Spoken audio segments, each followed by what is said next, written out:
It remains to be seen whether I compete or not, but be nice to get more than $10,000 to compete in this event.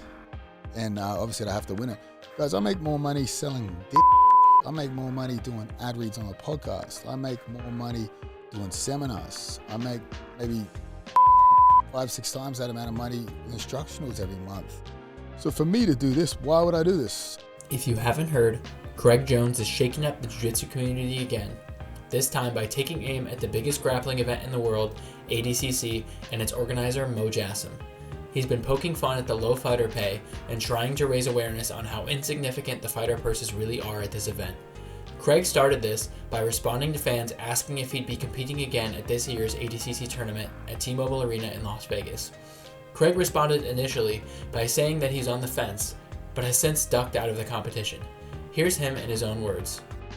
As it stands, for me to participate in that and win it, which we all know I'm not going to do, would be $10,000 in prize money. Obviously you get second place, third place, fourth place. I think fourth place is $1,500 or something crazy. Obviously they give out submission bonuses. As you heard, the prize money for ADCC is incredibly low. Now $10,000 isn't nothing, but for a sport where the top athletes are making millions of dollars off of sponsorships and instructionals, it seems a little insignificant, especially considering the growth of the sport and how much more revenue the actual ADCC events bring in. $10,000 definitely doesn't seem like adequate compensation for the blood, sweat, and tears that are required to get to the top of this sport, especially if we want to continue pushing towards professionalism and providing athletes with a viable means to become financially successful while grappling. The reality is, ADCC is likely making bank, although this is definitely a contentious point. Between the gate, which is likely a fully sold out T-Mobile Arena, the ADCC Opens they've been running, the sponsors, and the massive streaming rights they sold to Flow Grappling, which seemed like it was the result of a bidding war with UFC Fight Pass, it seems to me that it would be reasonable to expect, with all of this massive increase in revenue, popularity, and demand, that the pay would scale alongside of this. But unfortunately that hasn't been the case. The prize money is as follows for the males. First place is $10,000, second place is $5,000, third place is $3,000, and fourth place is $1,000. The absolute division gets a little bit better though, with the winner getting $40,000, and the super fight winner also gets $40,000. This is all not to mention who ADCC is backed by. For those who don't know, ADCC stands for Abu Dhabi Combat Club. Not only is ADCC driving a massive load of revenue, but it's also backed by some extremely wealthy people.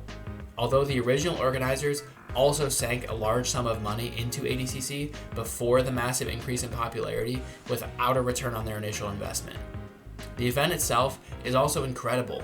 The atmosphere, the high-level grappling, and the production value all lead to an incredible experience for the fans able to attend and those that watch at home.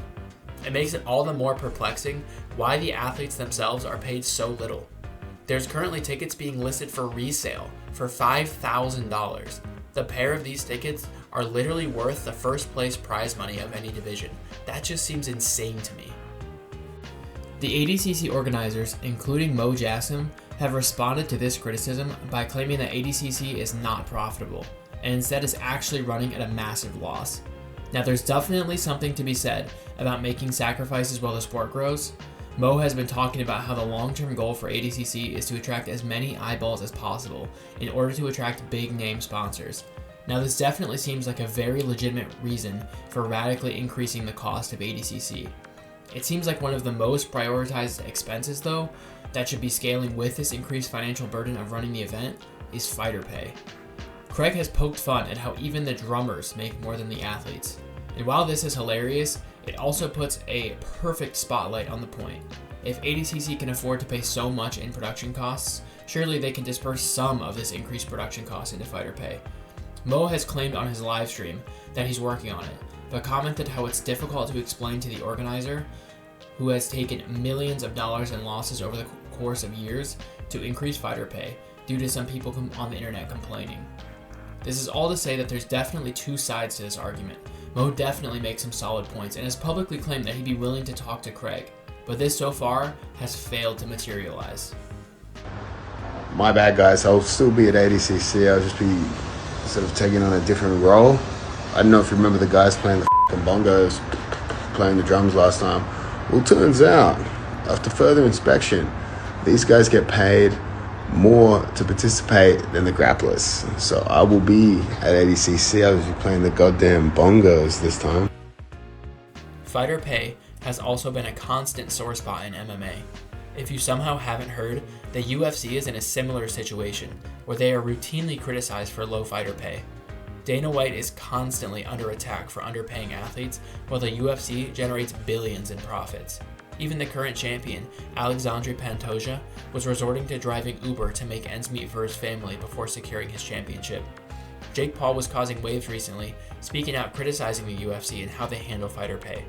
If you look at sports like football, basketball, and baseball, these sports all have collective bargaining agreements which guarantee athletes a percentage of net revenue, around 50% depending on the sport. The UFC currently pays its athletes around 10%. Now, there's certainly an argument to be had about how only a small minority of fighters bring disproportionate amount of attention to the UFC and therefore deserve the vast majority of pay. But even making it to the UFC is a massive accomplishment in and of itself, and seems like just getting there should bring the ability to comfortably afford to live and feed your family.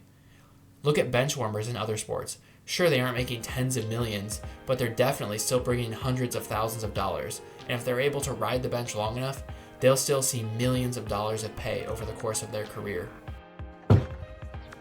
What's up? Welcome to the life of an ADCC grappler. Come on in, check the place out. Guys, now when it comes to sport of grappling, Craig Jones here, kind of a big deal. I've hit that ADCC podium 2 times. That gave me $10,000. That helped me put a down payment on this and I come to learn from my friend P. Nitty that hot dog eaters make more money than ADCC champions. Jiu Jitsu, competitive hot dog eating. Follow the money. I'd put anything down my throat for a few more coins. Bringing it back to ADCC and Jiu Jitsu, it's no secret that grappling isn't exactly a lucrative career choice. Most events pay very little, and there aren't many athletes with enough of a name to really demand a high paycheck. The few that truly succeed financially in Jiu Jitsu generally do so through selling instructionals or taking on sponsors. ADCC, however, is supposed to be the premier grappling event where the champion is truly the best in the world at their weight class. Is $10,000 really all that being the best no-gi grappler in the world is really worth? Now sure, it's possible to parlay your victory into gaining attention on social media, gaining sponsorships, and of course, generating more demand for your instructionals. But should you be required to do all of that just to be compensated for your win? It certainly don't guarantee that any of this will happen anyway, especially if your victories were not exciting or with any sort of storyline. Can you even remember who the champions were in every weight class? I know I can't. It seems like becoming the world champion itself should bring some sort of guarantee of financial stability, at least in the short to medium term. What does the king of no-gi grappling, Gordon Ryan, have to say about all of this? Gordon has been on record stating he would like to see an increase in the fighter pay as well, but has taken a much different approach, claiming that ADCC owes the athletes nothing, as it provides a stage for the athletes to create a name for themselves and a legacy. Gordon likens competing at ADCC to the Olympics, and believes there's much more to be gained than just money.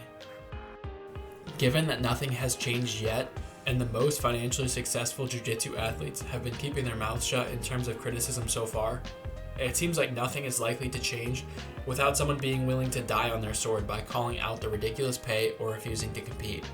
It seems like that's what Craig may be willing to do. Craig is generating loads of cash through instructionals and sponsors, and winning ADCC would realistically be financially insignificant for him. This puts him in a position where he may be able to actually apply some pressure to make a change. Craig is one of the most popular grapplers in the world right now, and not having him competing in ADCC would certainly feel like we as the fans would be missing out. But that may be exactly what it takes to see some changes in this area. Craig is currently planning on hosting his own event as a middle finger to ADCC and to show the importance of fighter pay. All right, guys, so as you know, I retired from the sport. I was out here minding my own business, tending to my rice paddies here in Bali, when we had some problems with ADCC, so I decided to call in some favors and just run my own event. So we won't release the date yet, but we'll run 2 16-man tournaments, $1 million prize money. And to show up, we'll give $10,001. ADCC pays $10,000 the first prize, so I thought it'd be funny. We just give them $10,001 to show up. It's really just a funny idea that has now become something real with the right funding. So that's the plan, basically. ADCC is a tournament I could never win, so I thought, you know what, let's take some money, let's destroy the talent, make our own tournament, go on their legacy, and we'll make a tournament like you ever win. It remains to be seen what will come of all of this. Will the spotlight on low fighter pay cause issues for ADCC attracting and retaining the top grappling talent? One championship has been gaining notoriety in the grappling world as they're routinely paying out $50,000 bonuses to their grappling athletes. It's tough to imagine those fighters being excited by a $10,000 purse for winning the hardest bracket possible. Taking all of this into account, do you think Craig is right to be critical of how Mo and ADCC are handling fighter pay? Or do you think Mo is right, and everyone should realize he's doing his best to grow the sport and the payoff will come down the line? What do you think would be fair in this situation? Let me know in the comments down below, and thanks for watching. I'll see you in the next one.